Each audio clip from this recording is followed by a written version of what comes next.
नमस्कार, मैं हूँ राजीव और आज मेरे साथ हैं बहुत ख़ास मेहमान, मेरे साथ हैं देवेना मेहरा जी जो फाउंडर और सीएमडी हैं फर्स्ट ग्लोबल की। बाज़ार का जाना-माना चेहरा, परिचय देने की कोई ज़रूरत नहीं। बहुत स्वागत है आपका, बहुत धन्यवाद कि आपने समय निकाला इस बातचीत के लिए।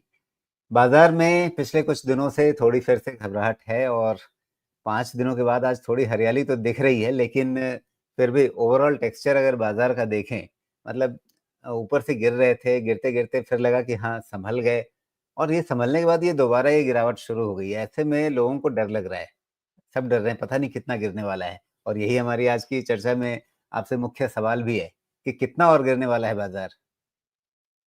देखिए, ये चीज़ तो किसी को नहीं मालूम रहती, लेकिन आप अगर अभी बाज़ार में बहुत सारे नए निवेशक हैं, जिन्होंने बाज़ार में खाली तेज़ी ही तेज़ी देखी है, तो असल तो समस्या वो है कि उनको जी, मालूम नहीं कि बाज़ार होता क्या है। तो अगर आप पिछले 17-18 साल का भी डेटा देखें, तो 3-4 ही साल ऐसे थे कि जिसमें करेक्शन टॉप से 10% से कम रही, मतलब डबल डिजिट से कम रही, ऐसा खाली 3-4 साल में हुआ है। तो ये सामान्य सी बात है कि 10% मार्केट ऊपर से घटे, इसमें कोई असामान्य बात नहीं है, अप्रत्याशित बात नहीं है, कोई अनहोनी नहीं है। और अगर आप देखें तो 2023 में भी नहीं घटी थी 10%। तो आप समझ लीजिए 2 साल के बाद आपको ये 10% का जो झटका लगा है, वो लगा है। तो वो इसमें ऐसा कुछ भी नहीं है जो बाज़ार में नहीं होता या आपको नहीं अ, एक्सपेक्ट करना था, वो तो होता ही है और हो सकता है थोड़ा बहुत और भी नीचे जाए। ऐसा भी कोई नहीं कह सकता कि 10% पर ही रुक जाएगा और 15। जी। तो 10 पर रुकेगा बात या करें 15 थोड़ा पर मीडियम रुकेगा? टर्म की, तो उसमें जो मेन स्ट्रीम इंडेक्स है, जो बड़े स्टॉक्स हैं, जो वो सब में मुझे कोई बहुत विशेष खतरा नहीं नज़र आता। और उसका कारण बहुत बड़ा ये है कि 2011 से 20 तक का भी जो एक दशक था, उसमें आपको इक्विटी ने फिक्स्ड डिपॉज़िट वाली रिटर्न दी।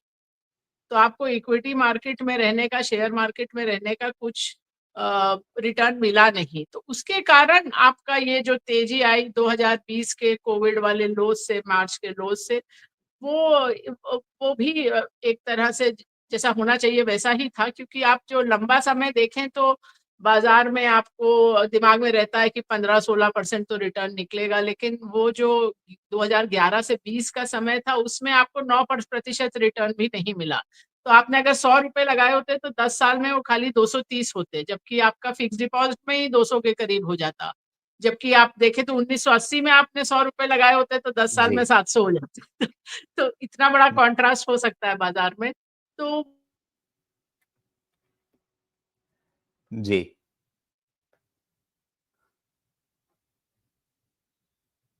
चल जाते हैं। तो अच्छे-बुरे सब तरह के, तो ऐसा नहीं कि सब छोटे stock, small cap, micro cap जो हैं, वो सब खराब कंपनियाँ हैं, ये खराब स्टॉक है, उसमें अच्छे भी हैं।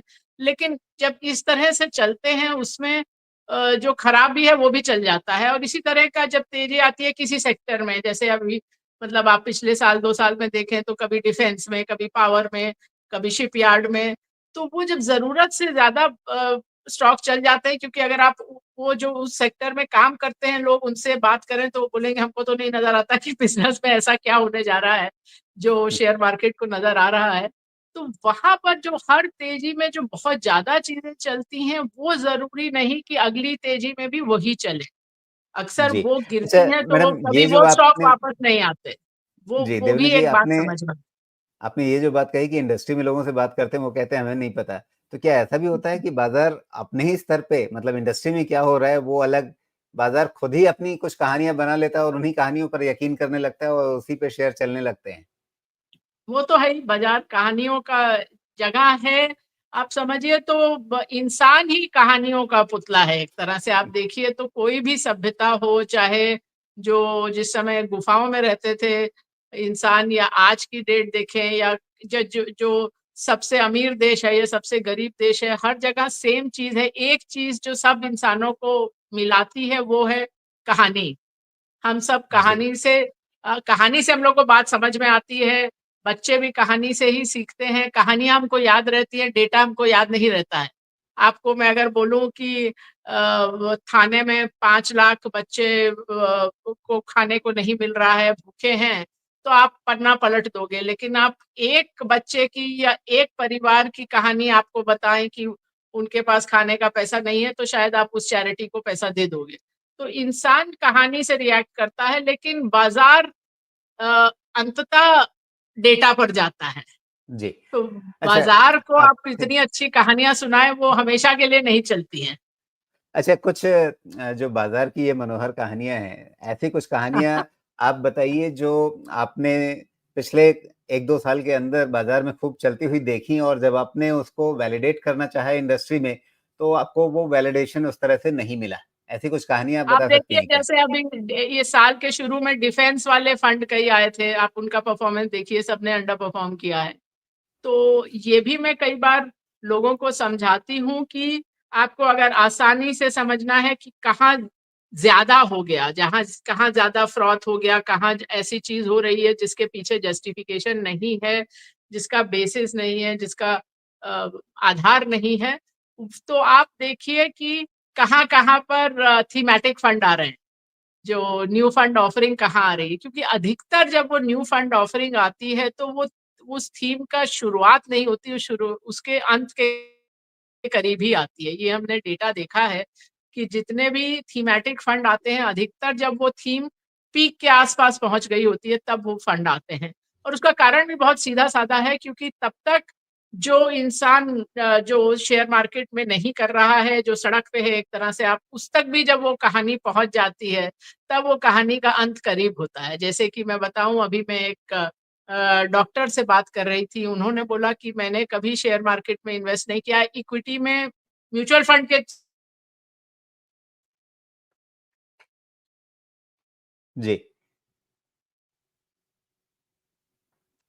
हाँ, उन्होंने कहा कि मेरे मित्रों ने पीएसयू और डिफेंस में बहुत कमाया है, तो वो सेक्टर देखूं क्या। मैंने कहा, जब बात आप तक पहुंच गई, जिन्होंने कभी शेयर मार्केट का रुख ही नहीं किया, तो आप समझ लीजिए कि वो कहानी खत्म हो गई है। तो ये जी। यही होता है कि आप लेकिन क्यों ये फंड, ये न्यू फंड ऑफरिंग उन थीम्स में क्यों आती है, क्योंकि तब तब आसान होता है एसेट लेना, बिकॉज तब तक सबको मालूम हो चुकी होती है कहानी, और थोड़ा वो जो अंग्रेजी में फोमो कहते हैं ना, फियर ऑफ मिसिंग आउट, लगता है कि मेरे दोस्त ने तो जी। इस सेक्टर में या स्मॉल कैप में या इसमें उसमें पैसा बना लिया और मैंने नहीं बनाया, तो अब मैं इस थीम पर फंड ले लेती हूँ या ले लेता हूँ।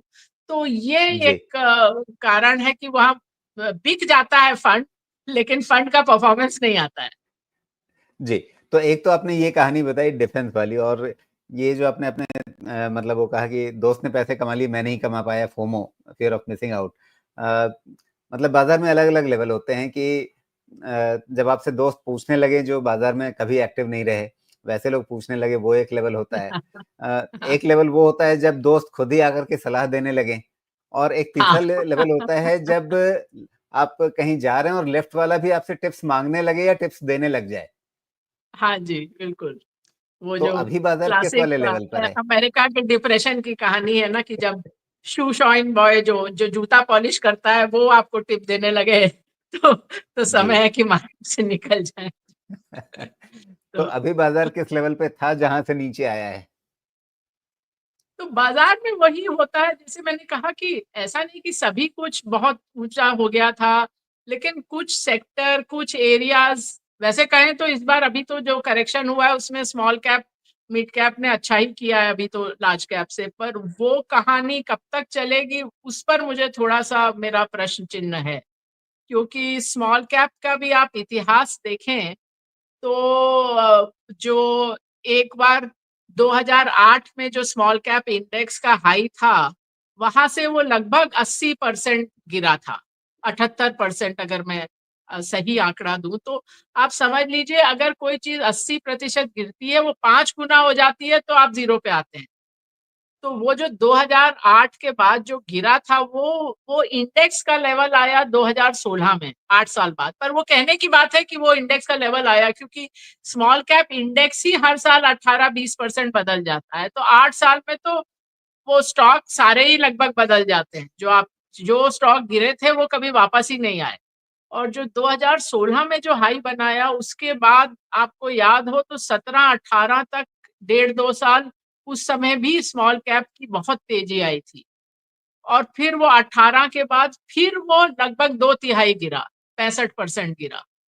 तो बहुत सारे लोग जो बोलते हैं कि हमने 3 साल में स्मॉल कैप में इस तरह की कंपाउंडिंग दी, आप वो 6 साल पीछे जाएँगे तो कहानी कुछ और ही है, कि आप 90% गिर जाएँ, 80% गिर जाएँ, तो अगर आप सपोज़ आपका पोर्टफोलियो 80% गिर गया, उसके बाद आप 3 साल 50% कंपाउंडिंग भी दें, तब तक आप ज़ीरो पर फिर भी नहीं पहुँचेंगे। फिर भी आप ओरिजिनल इन्वेस्टमेंट से आप 25-30% नीचे रहेंगे। तो थोड़ा मैं बोलती हूँ स्कूल का गणित मत भूलिए। तो परसेंटेज अगर कोई चीज़ 50% गिरती है तो उसको दुगना होना पड़ता है ज़ीरो पे आने के लिए। तो आप जी, एक साइड की परसेंटेज और दूसरे साइड की परसेंटेज प्रतिशत को एक सा नहीं मिला सकते। तो ये सब बिल्कुल। चीज़ें थोड़ा सावधान करने वाली हैं कि स्मॉल कैप, माइक्रो कैप में जैसा मैंने कहा ऐसा नहीं कि सारी कंपनी खराब होंगी, पर वहाँ बहुत सोच समझ कर निवेश करना होता है और हम सोचते हैं कि हम तो सारी अच्छी ही कंपनी निकाल लेंगे, लेकिन जैसे 2008 में जब मार्केट गिरा था, तो आप जानते हैं कितने स्मॉल कैप नहीं गिरे थे? सिर्फ 1%। और जब ये अच्छा, 18-19 में भी गिरा था तब भी खाली 8% ऐसे स्मॉल कैप थे जो नहीं गिरे थे। तो कोई भी इतना बड़ा जीनियस नहीं है कि वो खाली वही 1% और 8% उसको मालूम रहेगा कौन-सा स्टॉक है। दूसरा जी, प्रॉब्लम स्मॉल कैप में ये रहता है जैसे मैं कहती हूँ रिस्क मैनेज करके रखिए। स्टॉप लॉस रखिए, लेकिन स्मॉल कैप ऐसी जगह है जहाँ पर आप रख भी लें स्टॉप लॉस तो वो आपके काम नहीं आता क्योंकि जब वो स्टॉक गिरना शुरू होते हैं तो हर रोज सर्किट डाउन होता है और आपको बिल्कुल। निकलने का मौका ही नहीं मिलता है।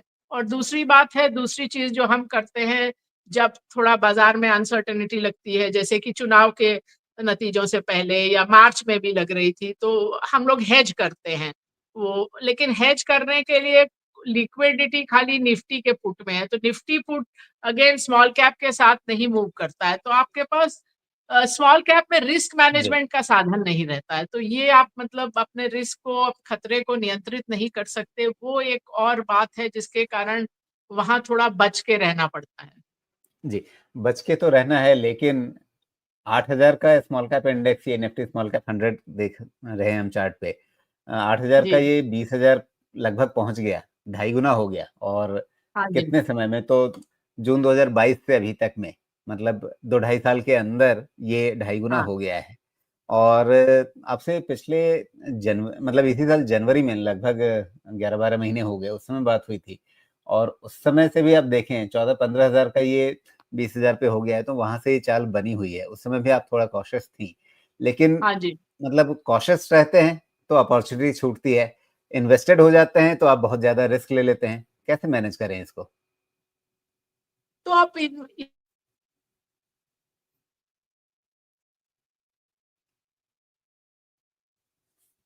अ, वो चीज़ जी, इम्पोर्टेंट है कि निवेशित बीच में आपकी आवाज़ थोड़ी कट गई, आप हाँ, हाँ, मैंने थोड़ा कहा दोहरा कि देंगे? मेरा मेरा जो कहना होगा वो ये कि आप निवेशित रहिए लेकिन स्मॉल कैप में बहुत सतर्क रहिए, वहाँ बहुत बड़ा एक्सपोज़र मत रखिए। जी, तो जैसा एक आर्टिकल है जो लोग अंग्रेज़ी भी पढ़ते हैं उनको कहूँगी लूज़र्स गेम करके। चार्ल्स एलिस का अ ये 1980 से भी पहले का लेख है।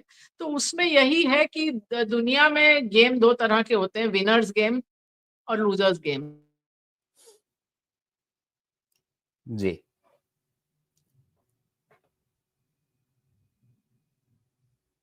गोल होना चाहिए या जो भी आप लक्ष्य होना चाहिए, वो ये कि मैं बड़ा पैसा ना खोऊँ बाज़ार में। ये जी, नहीं कि मैं सबसे ज़्यादा पैसा बनाऊँ, पर बड़ा पैसा खोऊँ नहीं। ये आपका पहला लक्ष्य होना चाहिए। अभी लोगों के दिमाग में मेरे पास लोग आते भी हैं कि हमको ज़्यादा रिटर्न नहीं चाहिए, बस 30% कंपाउंडिंग हर साल कर दीजिए। तो ढाई 3 साल में 3 गुना कर दीजिए। वो हुआ भी है हमारे पीएमएस में, बट ऐसा नहीं है कि वो चीज़ कोई प्रेडिक्टेबल चीज़ है कि मैं बोलूँ कि हर 3 साल में हो जाएगा दुगना। तो जी, वो उस जब आप उस तरह का आपका दिमाग हो जाता है, तो फिर आप ज़्यादा रिस्क लेने लगते हैं और वो आपको मालूम नहीं, वो मतलब म्यूज़िकल चेयर्स की तरह है कि किस समय वो बिल्कुल। संगीत रुक जाएगा और एक नहीं बहुत सारी कुर्सियाँ हटा दी जाएँगी। तो आप फिर आपको बैठने का अच्छा, मौका मिलेगा नहीं। अभी बाजार में किस माइंडसेट से काम करना है, थोड़ा दर्शकों की एक राय देखते हैं, एक टिप्पणी देखते हैं। ओम प्रकाश तिवारी हमारे एक दर्शक अक्सर लिखते रहते हैं हमें हमारे जी। कार्यक्रमों में कि बाजार उनके हिसाब से अभी बुरी तरह गिरने वाला है, और वो कह रहे हैं कि अगर ऊपर जाना है तो ऊपर जाने का कोई एक कारण गिना दीजिए। उन्हें लग रहा है कि बाजार के ऊपर जाने का अभी कोई कारण नहीं है, सिर्फ नीचे गिरने की वजह है और बाजार काफी गिरने वाला है। क्या अभी इतने डर के साथ बाजार में चलना ठीक रहेगा? मुझे नहीं लगता कि इतने भी डर की बात है, क्योंकि अगर आप 6 महीने पहले भी देखते तो ऐसा नहीं था कि कुछ अर्थव्यवस्था में या कहीं भी इससे बहुत अच्छी खबरें आ रही थी। वो लोगों ने बाजार गिरने के बाद देखना शुरू किया कि हाँ, अर्थव्यवस्था में थोड़ा कहीं-कहीं समस्या है, पर समस्या तो पिछले वर्ष से ही थी। अगर आप कंजम्पशन देखें, तो जीडीपी में जो कंजम्पशन का नंबर होता है, वो पिछले साल, जो पिछले फाइनेंशियल ईयर में भी 21 साल में सबसे कम पर था। वो बाजार गिरने के बाद सडनली सब लोग टेलीविजन पे और यहाँ-वहाँ बात करने लगे कि अर्थव्यवस्था में प्रॉब्लम है। मैंने कहा ये तो प्रॉब्लम बहुत टाइम से थी, और जीडीपी जो बढ़ रहा था वो खाली सरकारी एक्सपेंडिचर के कारण बढ़ रहा था। तो वो तो मुझे नहीं लगता कि ऐसा भी कुछ है कि एकदम डिज़ास्टर होने वाला है। और एक चीज़ और भी आप याद रखिए कि अर्थव्यवस्था और बाजार 2 अलग-अलग चीज़ें होती हैं। आप चाइना का एग्ज़ाम्पल ले लीजिए, चीन का। तो चीन का जो बाजार था उसने हाई बनाया 2007 में। अब 2007 से अब तक चाइना की जो अर्थव्यवस्था है, जो जीडीपी है, वो लगभग 7 गुना हो गया है, लेकिन बाजार नहीं चला। तो इतना भी अलग-अलग दिशा में जा सकती है अर्थव्यवस्था और बाजार। सो दोनों का एकदम एक समय में एक से 1 टू 1 कोरिलेशन जो बोलते हैं वो नहीं है। जी, थोड़ा आगे-पीछे चल सकते हैं, लेकिन इतना भी आगे-पीछे वो भी अपने आप में एक पहेली होती है कई बार। लेकिन अब नहीं, यहाँ लेकिन पे अगर आप लार्ज कैप्स को देखें तो इतना बड़ा भी नहीं चले हैं कि मतलब आप बोले कि जी, एकदम ही ऐसे ऐसे लेवल पे हैं। अगर आप पी भी देखें तो मैं निफ्टी पी या सेंसेक्स पी देखने में तो विश्वास नहीं रखती है, क्योंकि उनका कॉम्पोजिशन बहुत बदल गया है। जैसे आप देखें तो 20-22 साल पहले बैंक्स थे ही नहीं इंडेक्स में, और जी। अब सबसे हुँ, ज्यादा फाइनेंस और बैंक का वेटेज है। तो अगर लेकिन आप सेक्टोरल पी देखें तो मतलब कम तो नहीं है, लेकिन ऐसा भी नहीं है कि एकदम एक्सट्रीम पर है कि आज इससे ऊपर गए ही नहीं। वो सब चीज़ें आपको वही बोल रहे हैं, जैसे स्मॉल कैप, माइक्रो कैप और उस तरह के कुछ सेगमेंट्स में नज़र आ रही है, लेकिन जो पुरानी कंपनियाँ हैं एक तरह से, उसमें आपको ये नहीं नज़र आ रहा। जी। तो अभी एक मोटी बात बताइए कि अभी बाज़ार में पैसा लगाने का समय है या पैसा निकालने का समय है, या रीडिस्ट्रीब्यूट करने का, मतलब इस कोठी का धान उस कोठी में करना, उस तरह का समय है? देखिए, मेरा जो रहता है कि एक तो आप इक्विटी में कभी भी 100% अपना पैसा लगा के नहीं रखिए। ये कई बार लोग पूछते भी हैं कि मैं अभी जैसे 25 साल की हूँ और अभी कोई पैसे की इतनी ज़रूरत नहीं है, तो मैं 100% इक्विटी में लगा दूँ। तो क्या, लेकिन वो चीज़ भी ठीक नहीं, क्योंकि कभी न कभी कोई न कोई अप्रत्याशित खर्चा आ सकता है, आपकी नौकरी जा सकती है, आपको और पढ़ना है, घर खरीदना है, घर में कोई बीमार हो गया, जो भी कारण है, तो आप कुछ तो और एसेट में भी लगाइए। लेकिन जो भी आपका इक्विटी का निवेश है, वो ऐसा होना चाहिए कि कम से कम आपको 5 साल तो उसको हाथ नहीं लगाने की ज़रूरत पड़े। जी, तो और उसको बार-बार छेड़ना भी नहीं चाहिए। मतलब ये बहुत कम होता है कि आपको लग रहा है कि बिल्कुल अब अ क्रैश आने ही वाला है। जैसा वो एक बार हुआ था अभी, जब से हमने पीएमएस शुरू किया है 2020 फरवरी से, वो एक बार बस कोविड टाइम पर ही लगा था, और उस समय मैंने ट्वीट भी किया था मार्च 2 2020 को, 2 मार्च को, कि कुछ ऐसा हुआ है जो दुनिया के इतिहास में कभी नहीं हुआ। उस समय इटली और जापान में स्कूल बंद हो गए थे। पहली बार देखा कि इटली के जो रोम के जो टूरिस्ट अट्रैक्शन हैं, वहाँ सब जगह खाली है, कोई एक आदमी भी नहीं नज़र आ रहा है, एक इंसान भी नहीं नज़र आ रहा। तो वो बाद में तो हम लोग उसके आदी हो गए, बट वो पहली बार थी। मैंने कहा ये तो कुछ अलग ही चीज़ हो रही है। तो उस समय हम लोगों ने बहुत ज़्यादा उस समय कुछ कैश भी गए, हेजिंग भी किया, और ग्लोबली भी अपने ग्लोबल फंड्स में भी और इंडिया में भी। और वो उस क्रैश में जब सबका 35-40% तक फंड्स घटे, हम लोग 8-10% ही घटा हम लोग का, सारे जितने प्रोडक्ट्स थे। बट वो स्थिति बहुत ही असाधारण थी। वैसा होता नहीं है अधिकतर, कि आपको जी। मालूम ही है कि अब तो कुछ। और दूसरी बात ये भी है कि 3 हफ्ते में ही हमने दोबारा ट्वीट किया मार्च 23 को कि अब बाज़ार में वापस जाने का समय है। सो जी, ये भी एक होता है कि कई बार लोग निकल जाते हैं, बोलते हैं या निकल जाते हैं या बोलते हैं अभी पैसा है लेकिन अभी करेक्शन का वेट करेंगे, लेकिन जब करेक्शन होती है तब वो निवेश करते नहीं हैं। जैसे नवंबर में भी जी, 10% जब डाउन गया था तो मैंने ये ट्वीट भी किया था कि जिन लोगों ने बोला था कि हम करेक्शन पे निवेश करेंगे, आप निवेश कर रहे हैं क्या? क्योंकि एग्जैक्ट बॉटम तो आपको कभी मिलेगा नहीं। तो ऐसा समय बहुत कम होता है कि आपको बाजार से निकल जाना चाहिए या कैश में रहना चाहिए, क्योंकि कैश में जी, रहने का मतलब होता है कि आप अगर बाजार ऊपर गया तो आप वो मिस आउट कर जाएंगे। जैसे हम लोग को लगा था कि वॉलेटिलिटी होगी मार्च में, फिर ये चुनाव के जब नतीजे आने थे तो हमने हेज खरीदे, हम लोग कैश में नहीं गए। और आप जी। देखिए तो तब से वो बाजार कितना चल इसीलिए गया, तो अगर हम लोग जी, कैश में जाते तो वो रिटर्न मिस हो जाता, मतलब हम अपने हाँ, लेकिन अपने इसीलिए जो देवेना जी, पीएमएस। अगर हाँ नवंबर जी। वाला बॉटम किसी ने मिस कर दिया, वो बॉटम आपको बाज़ार वापस दे रहा है ऑलमोस्ट। हाँ, अभी क्या दे रहा है यहाँ तो पे वही कह रहे हैं, तो क्या मतलब यहाँ बट पे अभी पैसा तो लगाना है? पैसा लगाना है या तो और वेट करना है?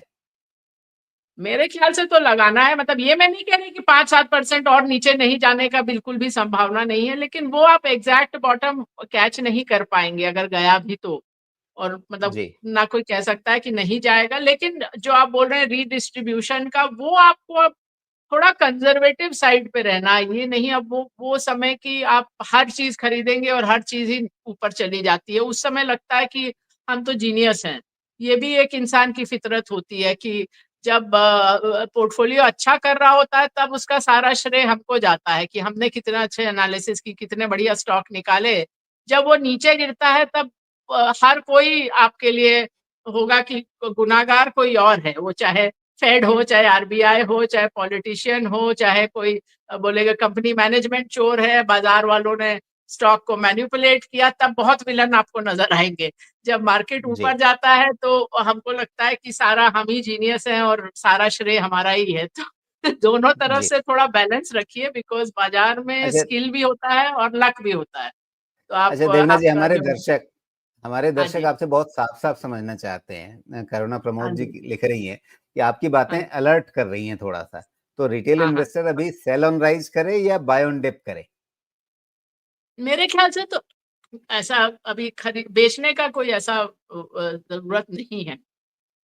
वो वही मैंने कहा, ऐसा नहीं है कि मैं ये कह रही हूँ कि 5% और नहीं नीचे जा सकता है, बट अब निवेशित रहने का ही समय है, लेकिन थोड़ा कंजर्वेटिव पोर्टफोलियो में। ये जो आलतू जी, फालतू स्टॉक, हर तरह के स्टॉक पिछले साल 1.5 साल में चले हैं, वो वहां पे नहीं। जी।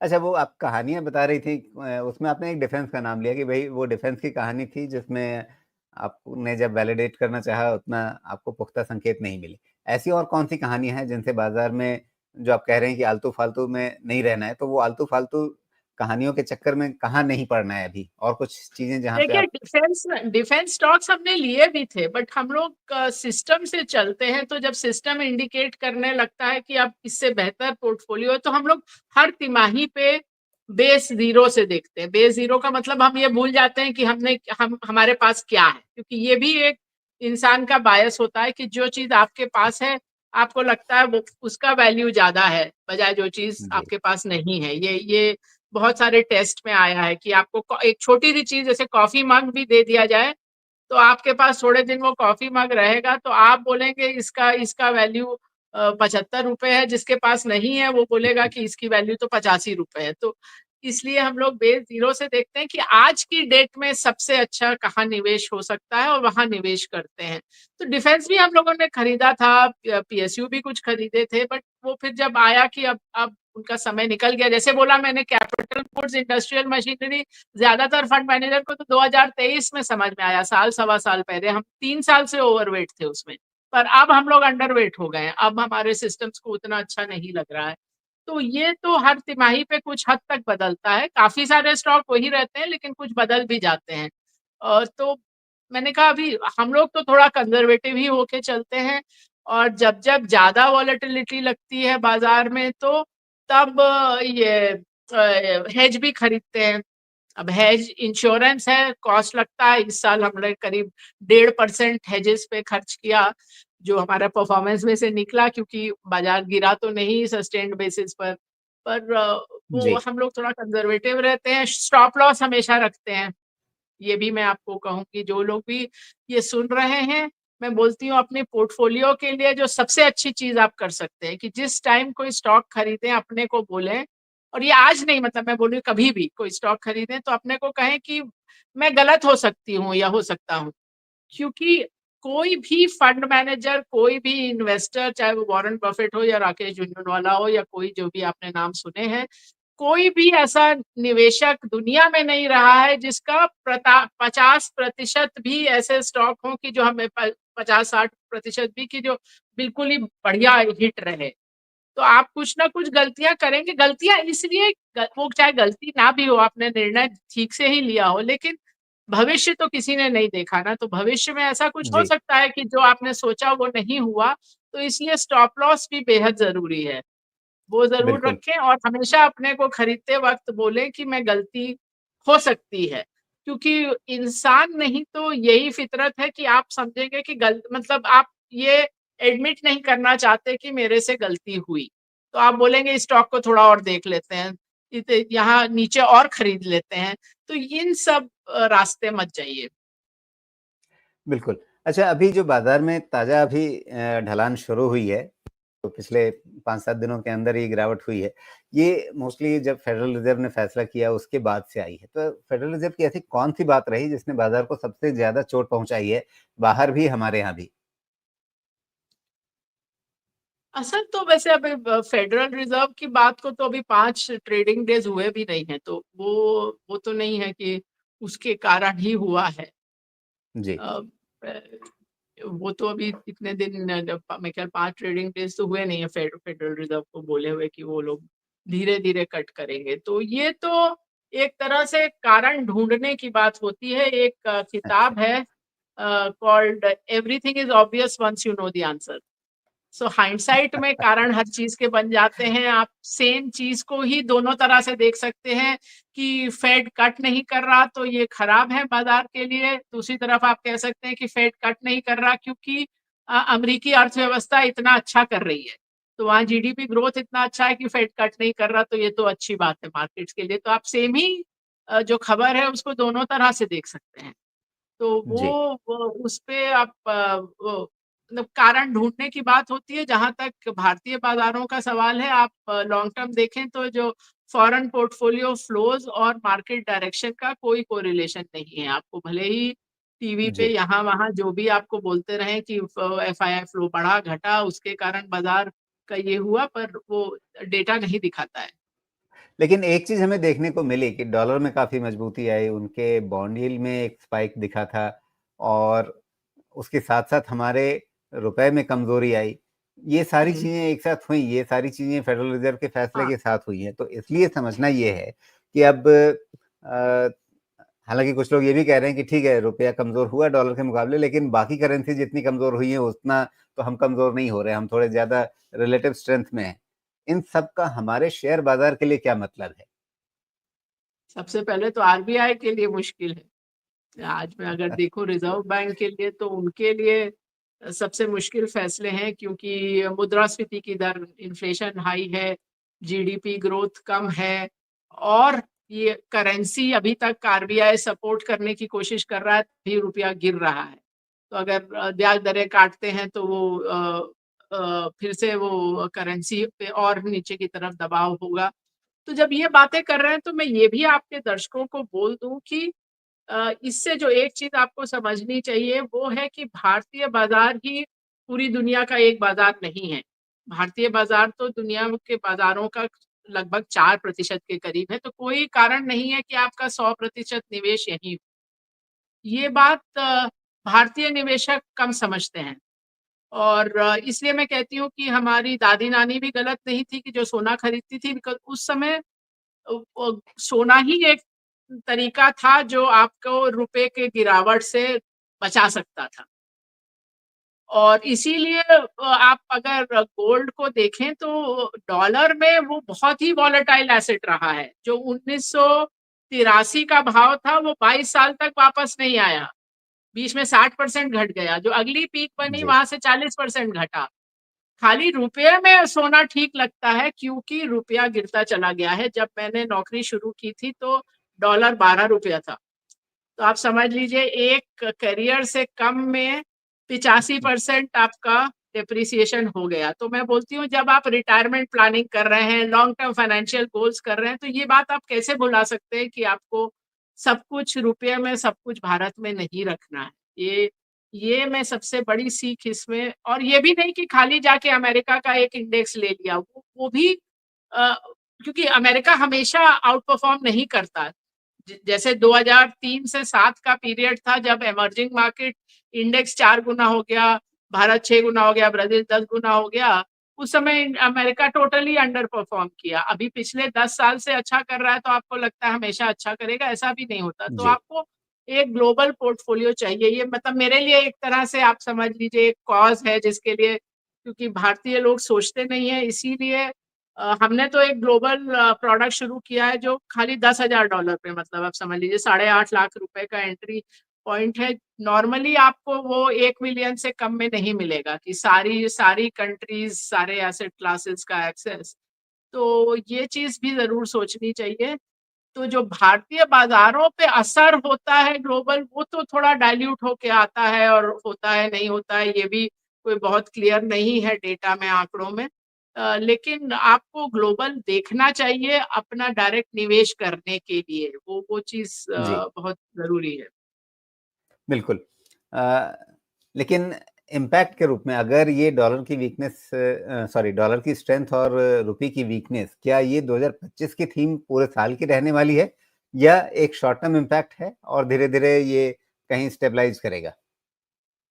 वो अभी कहना मुश्किल है। देखिए, मैंने तो करेंसी के बारे में बोला था, अब तो कितना 3 साल हो गए, जिस टाइम करेंसी का कोई सोचता भी नहीं था। 2022 के शुरू में मैंने एक वीडियो बनाया था कि आप समझ लीजिए अब रुपया गिरने वाला है, जबकि उससे पहले 4 साल वो 73, 75, वो 74, 75 वही घूमता रहा था। लोग भूल ही गए थे कि करेंसी में भी देखनी होती है। और मैंने कहा था आप देखिएगा शर्तिया, इस साल से रुपया अब तेजी से गिरेगा, और आप तब से देखिए तो 75 से 10 रुपया गिर गया।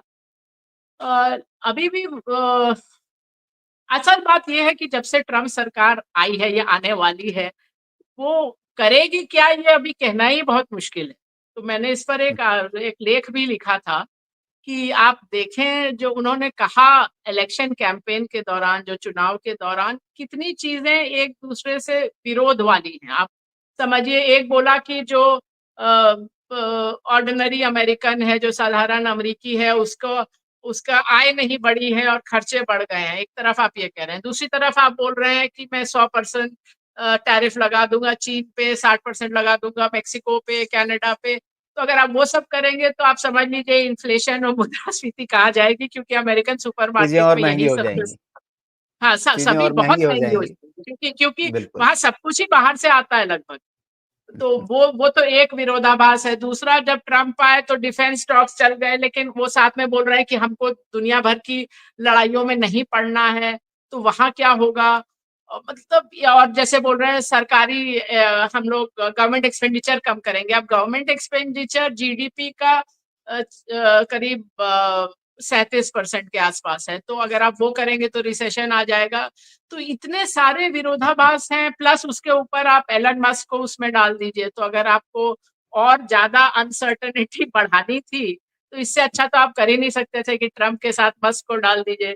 तो अब और वो क्या करेंगे उसके बाद, दुनिया भर में बाकी देश, बाकी लीडर क्या करेंगे, सब चीज ही अभी तो कुछ मालूम ही नहीं कि वो करेंगे ही क्या। तो जी, इसीलिए मैं कह तो रही हूँ अभी कि जो लोग बोल रहे हैं कि क्या आउटलुक रहेगा अमेरिका की अर्थव्यवस्था का, फिर मार्केट का, फिर दुनिया का, तो ऐसी क्रिस्टल बॉल मेरे पास तो है नहीं, क्योंकि अभी मालूम ही नहीं कि वो क्या करेंगे। एक जरूर डेटा पॉइंट है कि जब वो पिछली बार प्रेसिडेंट थे, राष्ट्रपति थे, तो उन्होंने जनरली अर्थव्यवस्था और बिजनेस के लिए अच्छा किया। जो भी उनके और चीजें हैं जो आदमी को पसंद नहीं आती हैं, बट ये चीज में उन्होंने कोई ऐसा बुरा काम नहीं किया था, ओवरऑल ठीक ही जी, किया था। बिल्कुल। तो अभी महीना भर और बचा हुआ है उनके पद ग्रहण में। जी, क्या ट्रम्प ट्रेड कुछ बचा हुआ है या सब पचा लिया बाज़ार ने? या कन बाज़ार कन्फ्यूज़्ड ही है? वही कह रहे हैं कि अब क्या है ट्रम्प ट्रेड, वो भी देखिए, जो कुछ वेल नोन है वो तो आप कहेंगे कि बाजार में ऑलरेडी डिस्काउंट हो गया, पचा लिया, जो जो भी। लेकिन वो है भी क्या, वही मैंने कहा कि डिफेंस स्टॉक के लिए वो अच्छे हैं कि बुरे हैं, मुझे तो नहीं समझ में आता। तो जो लोग अभी ब्लूमबर्ग ने ये स्टडी की थी कि जो हर साल फोरकास्ट आता है सभी बड़े बैंकों से, सभी बड़े वॉल स्ट्रीट फर्म से, कि अगले साल इंडेक्स क्या होगा, वो उन्होंने क्या फोरकास्ट किया और एक्चुअल क्या था, उन्होंने कई दशकों का डेटा देखा है। उसमें मतलब कोई साम्य ही नहीं है।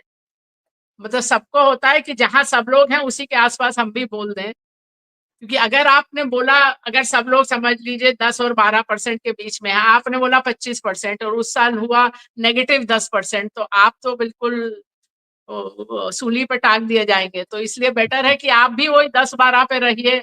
गलत हुए तो सब गलत होंगे।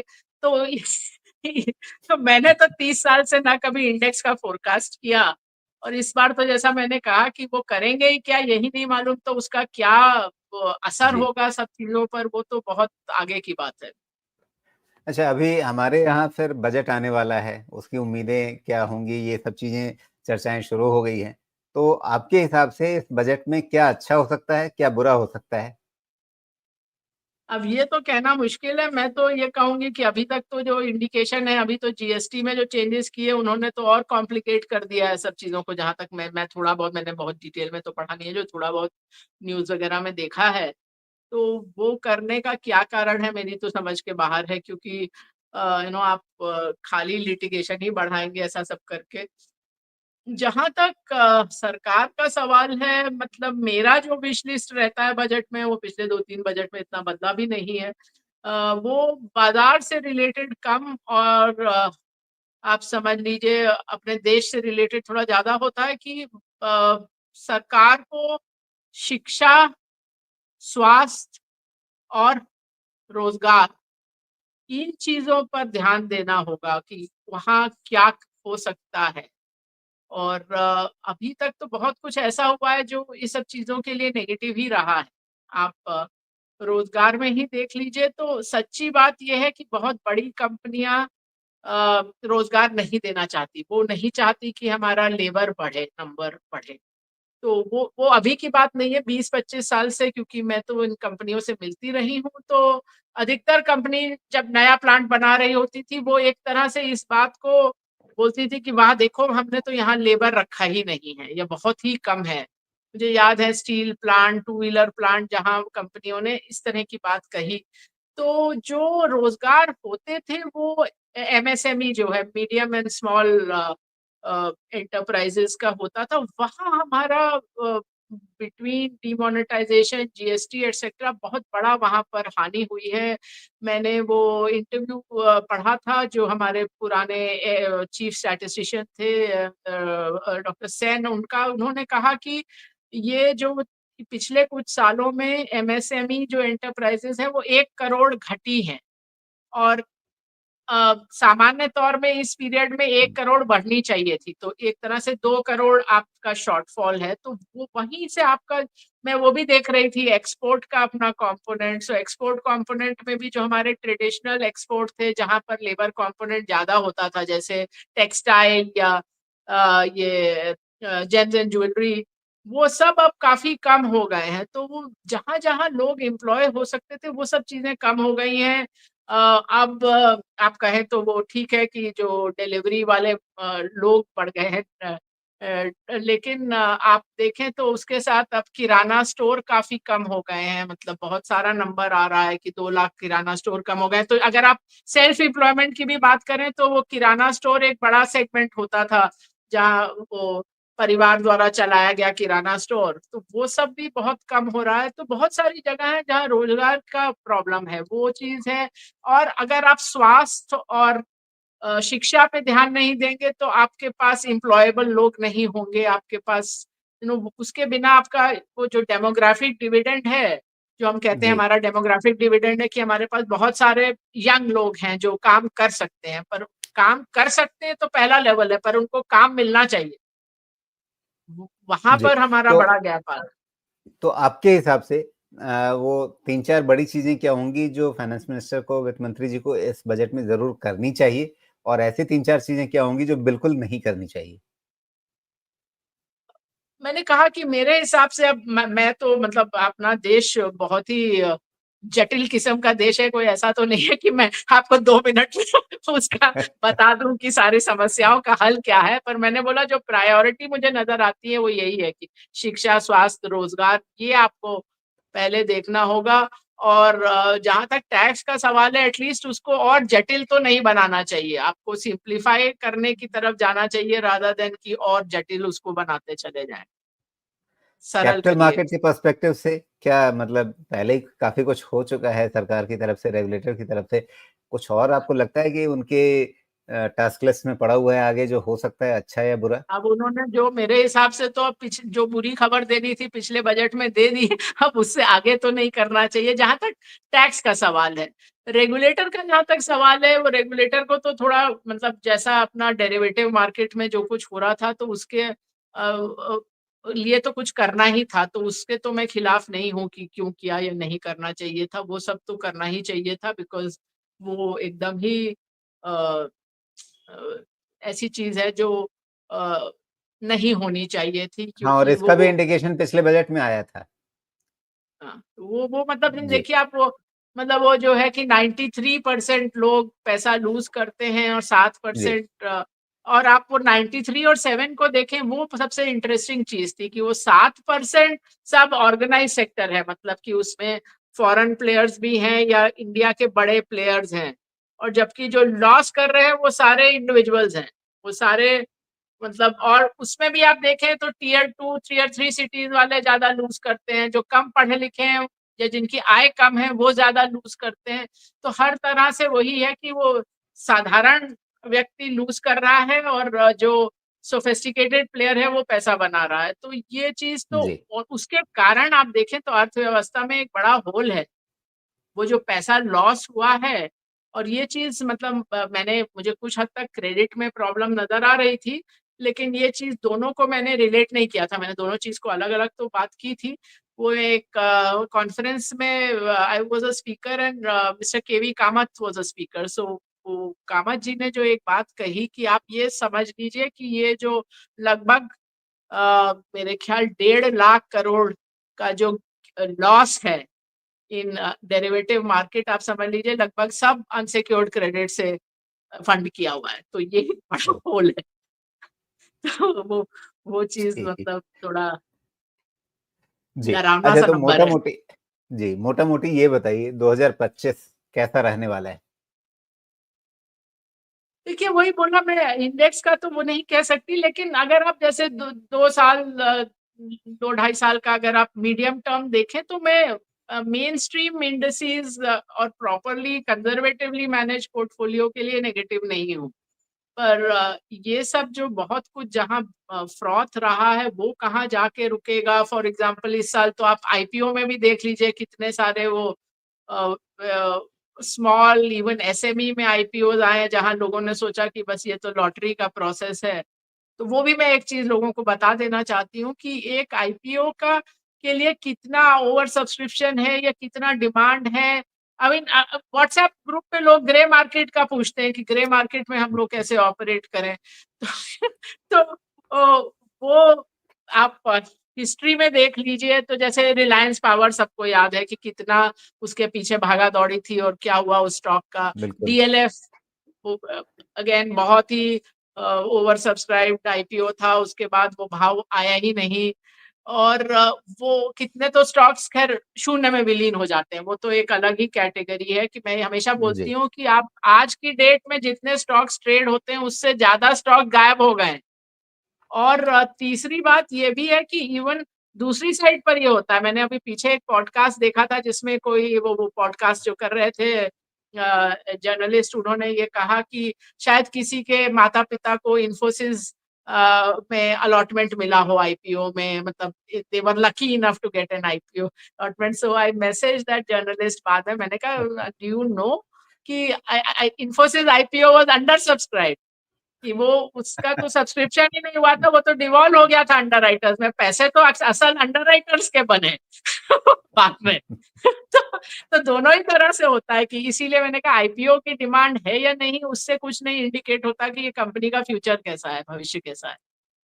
जी, बिल्कुल। तो फिर 2025 में मतलब जिस ग्रोथ को लेकर के हम अभी आशंकित हैं, हमारी कंजम्पशन स्लो पड़ रही है, ग्रोथ को लेकर के इकोनॉमिक जीडीपी नंबर्स कैसे आएंगे, इन सब को लेकर के जो अभी सवाल हैं, क्या 2025 इन सब का एक पॉजिटिव आंसर देगा? ये भी कहना अभी पूरी तरह, एक तो ये जो काफ़ी सारी हमारी जो महँगाई या मुद्रास्फीति की दर है, उसमें बहुत बड़ा कॉम्पोनेंट खाद्य पदार्थों का है। अब उसमें कहाँ जाता है, वो कहना मुश्किल है। एक आसान वैसे तरीका इन्फ्लेशन कम करने का तो ये है कि आप टैक्स, ये जो पेट्रोल, डीज़ल वगैरह पे कम करिए, बिकॉज़ अभी तो क्रूड का प्राइस तो कच्चे तेल का भाव तो बहुत गिर गया है, लेकिन वो तो ख़ैर मुझे लगता नहीं कि होने वाला है। तो कुल मिला के उसमें क्या होगा, बिकॉज़ मैंने तो सोचा था मतलब कुछ महीने पहले कि शायद अब वो खाद्य पदार्थों का इन्फ्लेशन कम हो जाए, क्योंकि मॉनसून अच्छा रहा है, फसल अच्छी रहेगी, लेकिन अभी तक तो वो गेहूँ भी बढ़ गया, पाम ऑयल भी बढ़ गया, तो इस कारण भी एफएमसीजी पर प्रेशर आया है। एक तो डिमांड साइड का और दूसरा ये साइड भी। तो अभी तो मैं नहीं कह सकती कि उसमें क्या होगा अभी फूड इन्फ्लेशन में, और देयरफॉर टोटल इन्फ्लेशन में वो एक बड़ा चीज़ अननोन है, और उसके कारण कंजम्पशन इम्पैक्ट होता है। क्योंकि हम अमेरिका क्या हमारी पर कैपिटा अमेरिका की पर कैपिटा का 3% है, और अगर आप परचेजिंग पावर में भी देखें तो 10% से ज़्यादा नहीं है। तो उनके लिए वो फूड को निकाल के इन्फ्लेशन देख सकते हैं, हम नहीं कर सकते, क्योंकि हमारे उपभोक्ता का तो मंथली बजट जो है, वो मासिक बजट, वो इतना ज़्यादा इसमें जाता है कि अगर खाने के भाव बढ़ेंगे तो वो उसके पास शैम्पू, तेल, साबुन खरीदने के पैसे नहीं होते हैं। और जी। दूसरी बात ये भी रहती है कि उसके कारण हर चीज़ का भाव बढ़ता जाता है। मतलब आपका वो ट्रांसपोर्टर भी ज़्यादा पैसा माँगेगा, इलेक्ट्रीशियन भी ज़्यादा पैसा माँगेगा, तो वो वो एक भारत में स्पाइरल तो बन जाता है। आगे बढ़। हाँ, वो जो चीज़, मतलब कई बार लोग बोलते हैं कि आरबीआई को देखना ही नहीं चाहिए, फूड इन्फ्लेशन निकाल के देखना चाहिए, जैसे कि फेड देखता है। पर हमारी स्थिति अलग है। जी। तो पैसा कहाँ बनेगा 2025 में और कहाँ पे नहीं बनेगा, कहाँ पे घाटा हो सकता है? शुभदीप साहा हैं, वो पूछ रहे हैं आपसे, which sector will lead in coming year? Okay, तो अभी तो मैं, अब जैसे मैंने कहा, हो सकता है अभी थोड़ा अभी 2-3 हफ्ते में हम लोग फिर रीबैलेंस करेंगे जनवरी शुरू होने पर, तो हो सकता है, और इसीलिए मैं 1 साल का तो व्यू नहीं देती हूँ। अभी फ़िलहाल जहाँ हम ओवरवेट हैं, मैंने बोला फार्मा, आईटी, ऑटो कंपोनेंट्स, ये इसमें क्लियर ओवरवेट होगा। का इंडस्ट्रियल मशीन ऐसा नहीं कि खराब लगता है, बट 3 साल तक हम लोग ओवरवेट थे, अब थोड़ा अंडरवेट हैं। बैंक्स में लगभग बैंक और एनबीएफसी वाला कैटेगरी में हम लोग अधिकतर ही अंडरवेट रहते हैं। ऐसा नहीं लग रहा कि बहुत खराब है इस विशेष समय, लेकिन फिर भी क्रेडिट वगैरह पे थोड़ा रिस्क तो है। और खाली 2022 पिछले 5 साल में एक ही साल था जब हम लोग मार्केट वेट टू ओवरवेट थे बैंक्स में, और वही एक साल था जब बैंक निफ्टी ने निफ्टी को आउट परफॉर्म किया। नहीं तो आप हर साल देखें तो bank Nifty has been underperforming. पहले हम लोग के पास पीएसयू बैंक ज़्यादा थे, अब वो भी निकाल दिए हैं अधिकतर। तो अ एनर्जी, कंज्यूमर ड्यूरेबल्स, ये सब में हमारा विशेष कुछ नहीं है। तो लगभग ये होगा। अभी पिछले कुछ महीनों में थोड़ा बहुत ऐड किया था केमिकल्स में, जैसा मैंने कहा एफएमसीजी भी बीच में थोड़ा ठीक लगा था, पर अभी तो फिर उस पे थोड़ा प्रश्न चिन्ह लग गया है। जी। तो बिल्कुल अवॉइड लिस्ट क्या है आपकी, कि भई उसमें हाथ ही नहीं लगाना है? कि उसमें आपको वही कि जो बहुत छोटे-मोटे स्टॉक्स हैं, जो बहुत हाई पीई पे हैं, उस तरह की चीज़ को तो आपको हाथ ही नहीं लगाना चाहिए। मतलब जो खाली कहानी के बल पे चल रहा है कि अभी, मतलब कई नहीं, स्टॉक, कई पूरा कई लोग ये भी कोई होता पूरा है कि अभी सेक्टर है, ठीक है, प प कोई 50 का 10 गुना हो गया, तो अब तो एटलीस्ट बुक कर लो कुछ प्रॉफिट। नहीं, नहीं, अभी और 3 गुना होगा, तो वो उसी में नहीं चलते जाइए। जी। नहीं, कोई सेक्टर या कोई थीम ऐसी, मतलब इंडिविजुअली तो मतलब बहुत सारे स्टॉक होते हैं कि आप उनका वैल्यूएशन देख करके मना कर दें, अवॉइड करते हैं। लेकिन कोई पूरा सेक्टर, कोई पूरी थीम जो आपकी अवॉइड लिस्ट में है अभी? नहीं, ऐसा भी बदलता रहता है। जैसे मैंने कहा, अभी हम लोगों ने जैसे एनर्जी, पावर, ये सब में पहले जो था वो सब सबसे निकल गए हैं, फिलहाल नहीं है कुछ। पेंट्स, कंज्यूमर ड्यूरेबल्स, ये सब भी हम लोग काफ़ी समय से ज़्यादा जी, नहीं कुछ उसमें निवेश किया, तो वो तो बिल्कुल। होते हैं, बट वो सब एक तरह से रिजल्टेंट लिस्ट होता है, बिकॉज़ हमारा फ़ोकस रहता है कि बेस्ट कहाँ पर है, नंबर 1 एंड नंबर 2 कि एक सेक्टर में बहुत ज़्यादा कंसंट्रेशन ना हो। तो वो दोनों जी, थी रखते हुए हम लोग ले लेते हैं, तो वो एक तरह रिजल्टेंट होता है कि कई बार होता है कि कोई थीम ज़्यादा ऊपर आने लगती है, कई बार होता है कोई थीम बिल्कुल निकल ही जाती है, तो हम लोग रियली उसको उतना डायरेक्टली नहीं देखते हैं। जी। बहुत-बहुत धन्यवाद देवेना जी, आपने समय निकाला और हमारी चर्चा थोड़ी लंबी भी हुई जितनी सोची थी, क्योंकि सवाल अभी कई सारे और भी हैं और मज़ेदार सवाल हैं जो मैं छोड़ रहा हूँ कि समय लंबा हो गया है। उसको अगली चर्चा के लिए बचा कर के रखते हैं। अब अंत में कोई डिस्क्लेमर डिस्क्लोज़र, वैसे कोई इंडिविजुअल स्टॉक, स्पेसिफिक स्टॉक का नाम तो आपने लिया नहीं है, लेकिन कोई भी हाँ, तो डिस्क्लोज़र, मैंने अब डिस्क्लेमर जो आप बताया कहना ही है चाहें? कि जो मैं बता रही हूँ ओवरवेट, अंडरवेट, वो हमारी पीएमएस स्कीम के अंडरवेट, ओवरवेट का मैं बता रही हूँ। तो वो और एटलीस्ट सेक्टोरली तो हम लोग का एक्सपोज़र हो ही सकता है थ्रू आवर पीएमएस, एंड मतलब मेरा इंडिविजुअल भी पीएमएस में है, तो उसके थ्रू, और नव जी, वर्ष की बहुत-बहुत शुभकामनाएँ आपको, आपके टीम को भी, और आपको भी। सुनने वालों को भी। नव वर्ष सबके लिए सुखमय हो, और धन धान्य से भी पूर्ण हो। जी, बहुत धन्यवाद आपका। धन्यवाद। नमस्कार।